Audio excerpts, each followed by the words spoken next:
Hey, Facebook, what's going on? It is Tuesday night, February the 8th. Man, I can't believe it is already February. No, man, it's And crazy. dude, it is getting dangerously close to Valentine's Day, and I have done no Valentine's Day shopping. I've got to get on that. But Yeah. we're here tonight, guys, just to recap our episode last night that we recorded with Jim Bryson from Mercy Me. And man, that was really cool. You know, haven't really got to meet a lot of famous people in my day, and always been a Mercy Me fan. So that man, I really enjoyed that, and I went back and watched the movie today. Oh, did you? That's Yeah, fun. yeah.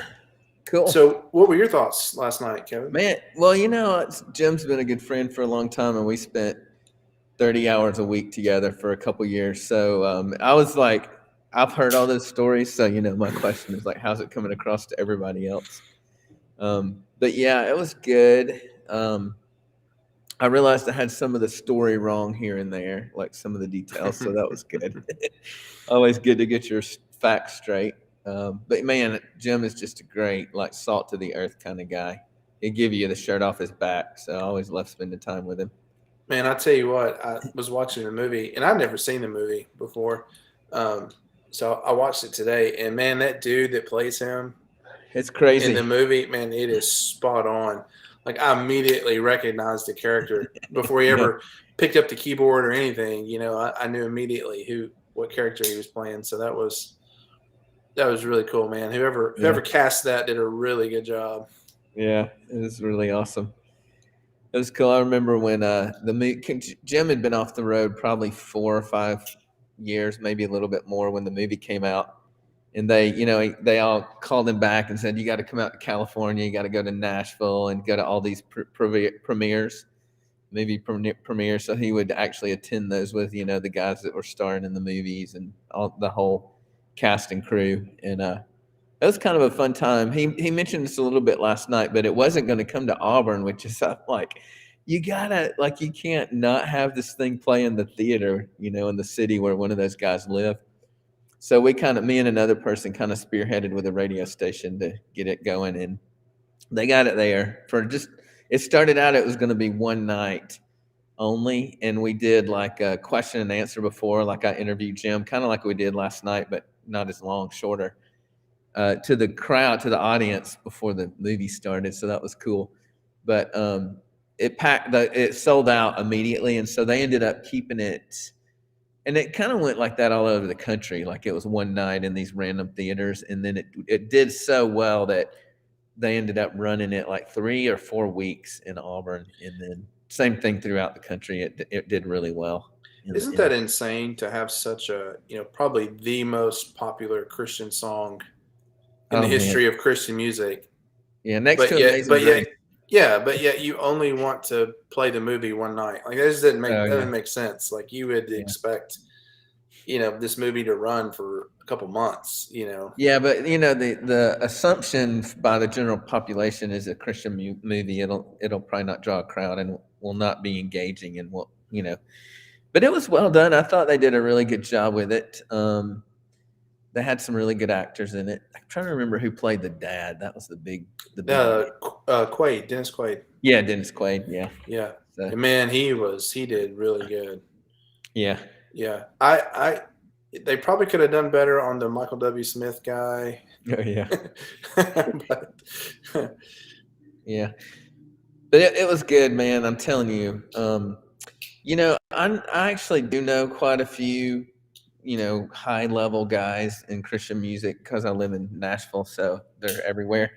I actually live in a suburb outside of Nashville, so they're especially there. And I don't like they're all super great, man. Like we had Danny Goki last week at Come to Groove and Chad Matson. I was just texting with him earlier today, who's with Unspoken, and Darren Mulligan from We Are Messengers. And like all of those guys are just literally would do anything for you. Like they'll mhm. come and do devotions at work. We have a devotional every Wednesday at work, and I get them to come do devotions, and they never ask for money. They never ask for anything. They don't try to sell product. They just come and give themselves away. So there's a really good group of them, and then there's the other ones who it just kind of gets to their head. Yeah. And Jim was telling stories last night about secular stars who, like the janitors or the security people, can't even look them in the eyes, which is so sad.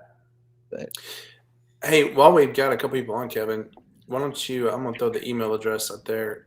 Why don't you tell everybody about the giveaway we're doing? we're not giving away Zaxby's, but this is my No. favorite. I don't call this fast food, but like mid fast food, I love the wings and things. Just had that tonight. So, yeah, I think, I didn't even ask Jim about this, but I know he'd love to do it. Since Jim left the band, left Mercy Me a few years ago, this is how I got to know him. He actually worked for me, which is hilarious for me to think about. But he had a paint department in a retail shop that I owned, and when I closed down the retail shop, he opened his own shop called Market Street Paint Shop in Opelika, Alabama, just next door to Auburn University. So check him out there. But he carries a particular line of paint, which is world famous furniture paint. It was the lady that invented it. It was the very first chalk paint. So I, on his behalf, am going to give away 1 quart of the color of your choice. I think there's around 40 colors of Annie Sloan chalk paint, and I'll have Jim mail it to you if you email our Kingdom Effect podcast at gmail.com and tell us I just said it, didn't I? You just said it. Okay. Tell us. Do me a favor and watch the first 4 minutes of the podcast, or listen to it on a podcast platform. And you'll hear the words that I just said a moment ago. So email us at kingdomeffectpodcast@gmail.com. The name of the chalk paint that the line that Jim carries at his store, and we will put all those in a hat. When do you want to do this, Buckley? Let's do it. Why don't we do it and announce it Monday when we do the next live? All right. So that's a good idea. So if your name is in the pot, which comes through the email by next Monday morning, we'll draw from those names, and the winner will get 1 quart, whatever color you want, of this particular, I'm not going to say the name, chalk paint. So you can actually find the answer on the first 4 minutes of our episode. So just the first 4 minutes of this. Yeah. We're 7 minutes in, thank you. But and especially, if you guys if you haven't followed us and reviewed us on one of the major platforms, it would mean a ton to us. It just would be a favor to us to go to Apple Podcasts or Spotify or whatever you listen to, and give us a review. And make sure that you're downloading the episode, you're following the episode, so it'll automatically download. That helps us out a ton just to get the word out. And, of course, share and like here on Facebook. So, awesome. Absolutely, yeah. Hey, back to last night's episode real quick, because I think we tend to go over on Tuesday nights of our time, but I think I guess for me, some of the more meatier topics from last night were the kind of the tension within the industry to label yourselves Christian artists or mainstream artists or whatnot. And, Jim made a really good point. He said the mainstream industry really doesn't care. He said the people that, pitch a fit about it are the church and Christians. And, man, that's so true. I talked about working in a Christian bookstore that sold Christian music, and, just all of the music having to pull off the shelves, and I actually remember a lot of that. And so, but I think we all kind of came to the conclusion that it doesn't matter what you label yourself, as long as your heart and your faith remain steadfast. And but that's always been something. Like I can remember the most current one I can remember is Lauren Daigle as the last big kind of publicized issue with her saying I'm not a Christian artist. So I think there's a very good distinction there between saying I'm not saying I'm not a Christian. I'm saying I'm not a Christian artist. I'm just an artist that loves God, and it is what it is. But We had I mentioned earlier, we had Danny Goki out at Grieve Life a couple weeks ago, and he was so generous with his time. We had a couple hours to spend together, and I asked, actually, when we were doing the Devo, I was interviewing him with all the employees in the room, and I asked him, of all the famous people you met on not Dancing with the Stars, on American Idol, you know, he got third place in American Idol, 2010, I think it was, and of all the people he met, and I mean, it was like, you know, every week you're meeting a new star, and then you've got your judges. I said, who's your favorite person that was just salt to the earth? And he said the last person I thought he would ever say, Simon Crowell. You know, 'cause he's so crass and rude and mean to everybody. But he said that guy, I mean, he comes across really hard, but the reason he's being so hard on you is because he loves you and cares about you. But what was cool about the story was Danny said what changed the most in his experience, like coming out, he was Pentecostal, charismatic, like, you know, fire and brimstone preacher before he went to Idol. And he said what changed most was him. Like, he realized that, and don't get me wrong, like, you know, it's super important to espouse Christian values. I mean, it's everything to, you know, live like Jesus lived and be a disciple of Jesus and make sure that you're bearing the fruits of the Spirit. But there's this other piece of like just being kind and generous with your life and loving people for who they are.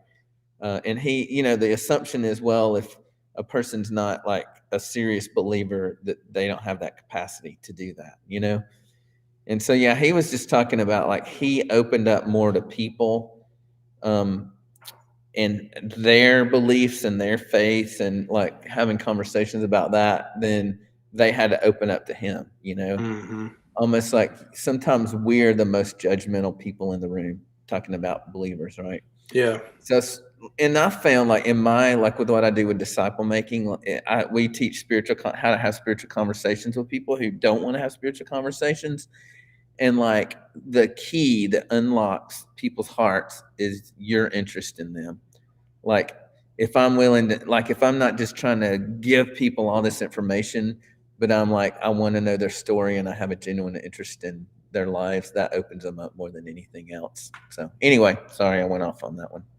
No, yeah, you're absolutely right. I mean, I saw that very same thing, not necessarily making disciples, but what I did in my profession, you know, talking to people and you know, getting them to trust me and open up to me. One of the easiest ways to do that is show genuine interest in their story and who they are and where they come from and where they're going. And so absolutely, man, absolutely.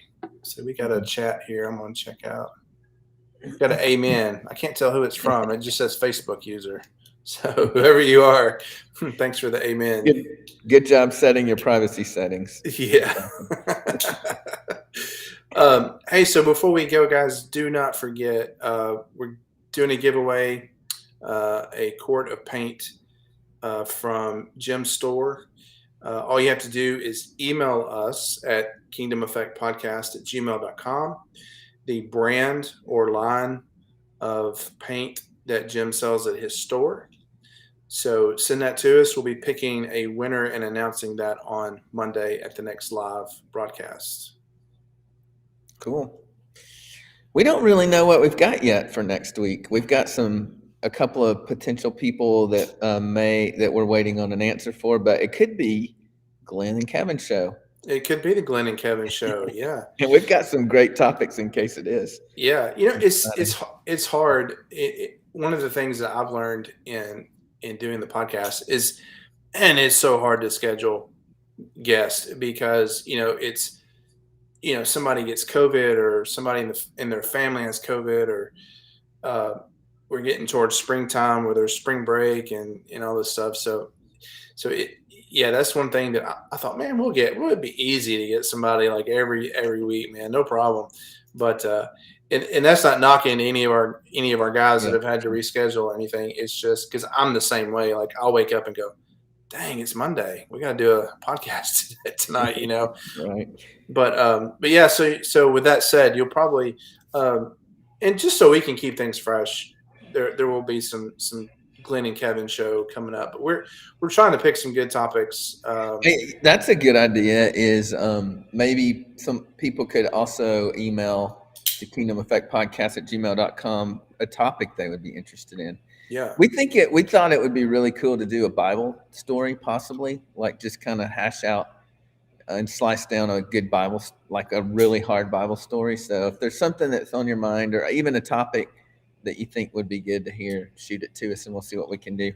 Yeah, just to give an example, Kevin, if I can, just kind of get the wheels rolling with the guys, with the listeners. One of the ones Kevin and I talked about, just kind of a topic, is like tattoos. Like I'm covered in tattoos, and just the way that the Western Church looks down on that, or what their opinion of that is, and so just anything that's kind of, I don't want to say controversial, but just something that is maybe it's something that you don't understand, or maybe it's something that you deal with. Maybe it's some kind of hurt you experienced in the church. We'd love to dive into those topics and help people process that. Mm-hmm. Good. It says, Joey David Caldwell. Oh, Joey, what is up, bro? He said, no idea why it doesn't say his name. Man, that right there is a guy. That guy right there, man, he's been such a special guy. But he loves Waffle House. He is currently Who doesn't? That's right. What was it? We went a couple years ago. Went to Waffle House, and Joey, just pop in there. Do you like 6 or 8 eggs at Waffle House? I can't remember. It's at least 6. But Joey is I don't know what you call it, strongman. He does strongman competitions, and he's a strength trainer at Texas A&M in somewhere in Texas, one of the branch campuses for the football team, and I guess lots of different teams, and was actually on the 8 or 10 eggs. That's his order at Waffle House. Crazy. But he was on the 2010 national championship team for Auburn University, the football team. So, Texas A&M of Commerce is where he's at now. So, Joey, dude, one of my favorite people on the planet. Thanks for jumping on, buddy. He worked actually with us, with Jim Bryson as well. He worked. Sounds like we need to get him on the podcast, and let's talk that'd be good. Let's talk about some nutrition for men, and that would be awesome. In the Waffle House, like what the life of a strong man, Yes, competition life. You should, Joey, you and Glenn need to like each other on Facebook so he can get, or Instagram or something. But man, seriously, this is the only time I've ever seen this happen. This is a true story. We went out to a lake house to load up, and it was like a reclining sofa, like one of the heaviest things that you will lift, like with a little mechanical thing on it. And we had to go up to the second floor of the lake house, and we had to come down this set of wooden steps that go like this. They're like not circular, but they kind of roll around. And so we couldn't navigate that sofa around all those turns, and it was a steep set of stairs. I'm not joking with you. Joey took that sofa on his shoulder like this and walked it down the steps all by himself. It was like, I was like, this can't be happening, man. Man. Anyway, good to see you, Joey, or at least see you're on.